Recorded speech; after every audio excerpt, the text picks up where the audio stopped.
What's up, everybody? I'm David Hain. Welcome to episode 222 of the A to D From Addict to Disciple podcast.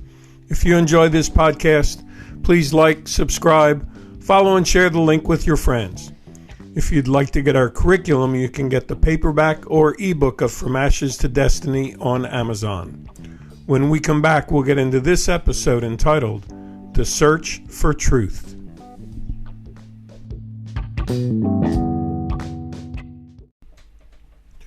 Welcome back to episode 222 of the A to D From Addict to Disciple podcast entitled The Search for Truth. Okay, so this is an episode that's coming as a result of some feedback I've been getting from episode 216, which is entitled One Truth. And basically, to sum up some of the comments I've gotten and the messages I've gotten, I've had guys say, I don't even know what the truth is anymore. I've been living in lies so long and deception and manipulation. I can't even trust myself when I think I know the truth. And things like I remember when I was in my full-blown addiction, I always thought I knew the answers and found out I was mostly wrong. And I've had a couple of guys who are addicted to pornography who've said, you know, it's tough for me because I'm more in tune with the fantasy of the pornography than the reality around me. So I know truth and reality are blended together. So how do I find the truth? So that's a lot of comments. And I thought, okay, let me dig in and see what other people say about the search for truth and how we can go about it. And then at the end, I'll just give you some of my thoughts. So I did a lot of Googling and surfing the web and to come up with, you know, what this whole search for truth is about. And I guess we need to agree up front sort of what the truth is. And let's just say that, you know, being in the truth or being the truth is that it lines up with fact or reality. And I just want to warn everybody, you know, right up front, you know, sometimes our reality can be a reality, but that doesn't always make it true. Okay? So first place I turned was LinkedIn, and there was a post there from September of 2022 called Seek Truth and Wisdom as Your Ultimate Duty. And the nutshell of that was saying, why is it searching for truth that's important? Why do we even focus on that? And they gave 3 points. And one is we should search for the truth because it's important to at least attempt to live in the real world as opposed to an imaginary one. And from what the comments that the guys said early on, you're aware, in addiction, we're often living in an imaginary world. The second thing they said was, when we search for the truth, it can give us more purpose and meaning that's personal to us and personal to our lives, because we've got something we can hold on to, the truth, and something that can become foundational for us. And the final point they said was, if we grow in knowledge by searching for the truth, we'll actually be picking up practical information on how to do things, how the world works, and how to live our everyday lives. So some key benefits right up front for searching for the truth, but I think to be real, we have to realize those things that are blockages. What makes truth so hard for us to find? And I call those blockages in our mind. And I got some ideas from campustimes.org and also from Edgewood College, edgewood.edu, posts that they had on searching for the truth. So I'll outline a few things here.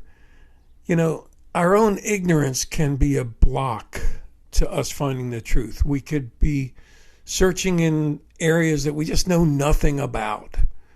And remember, back to your addiction, the fact that you knew nothing about it didn't stop you. So we have to recognize our ignorance and maybe dig in a little deeper in those areas.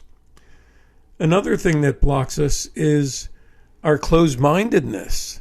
We may have been indoctrinated in certain beliefs growing up from society or from our faith or from our philosophy or what have you, that really keeps us closed-minded to accepting anything other than what fits in this narrow category as the truth.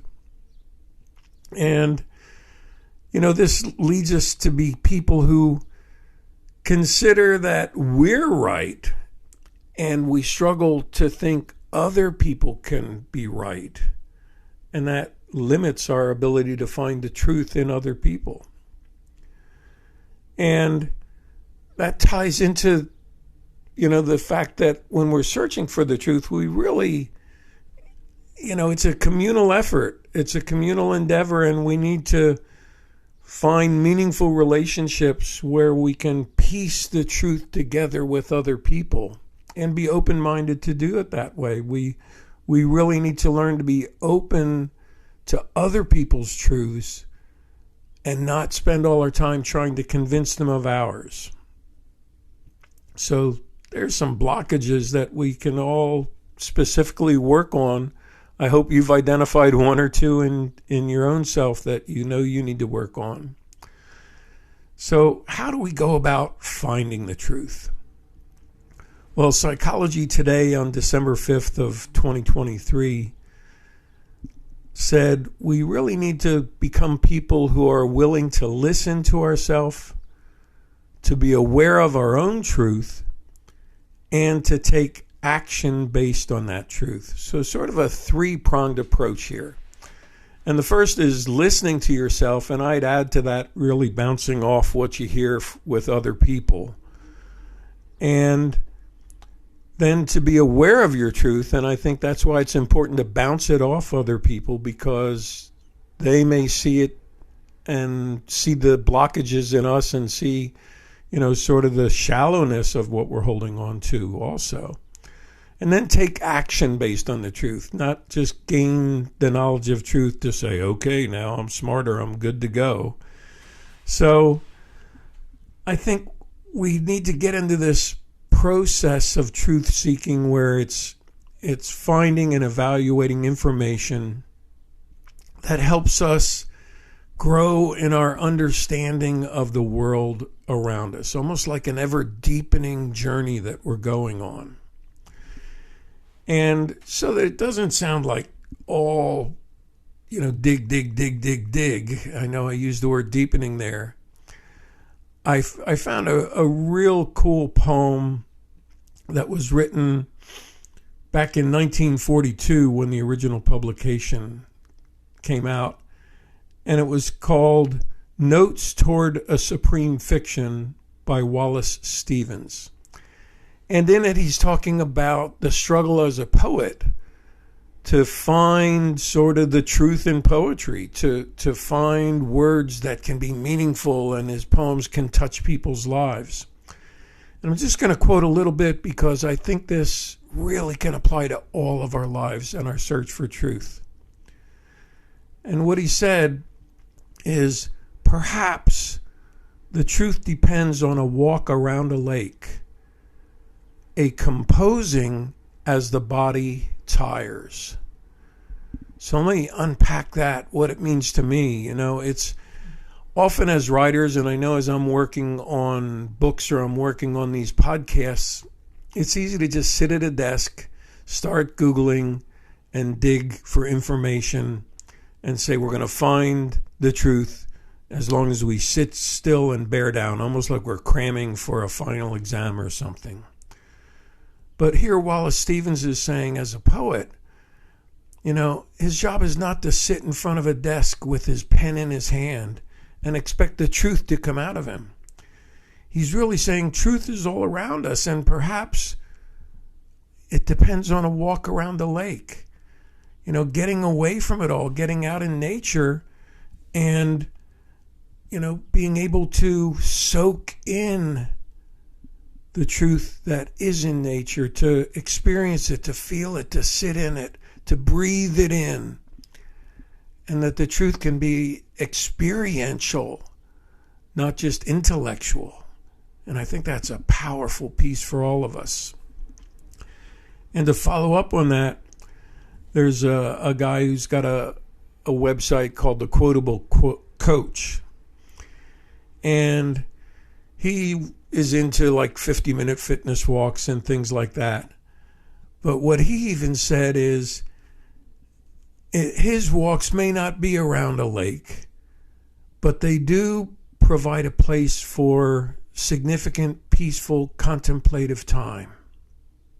He's getting plenty of steps, yes, but he's getting plenty of fresh air.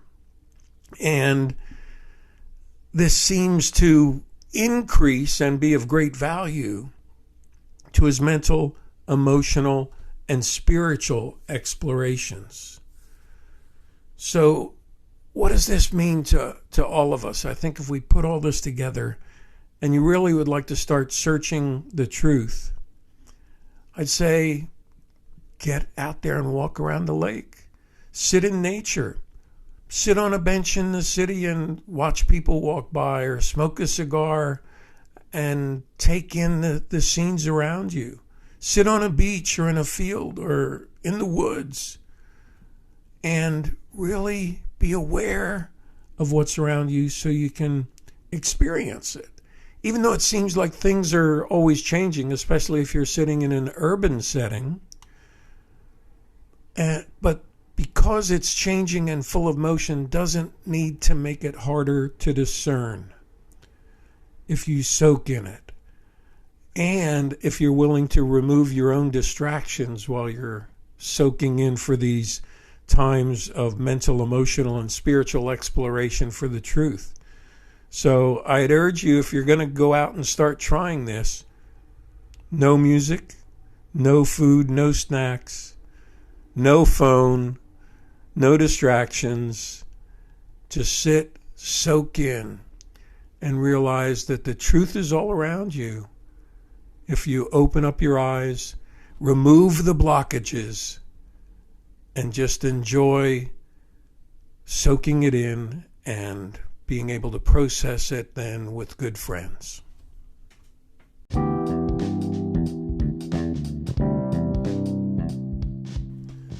Thanks for listening to this episode of the A to D from Addict to Disciple podcast.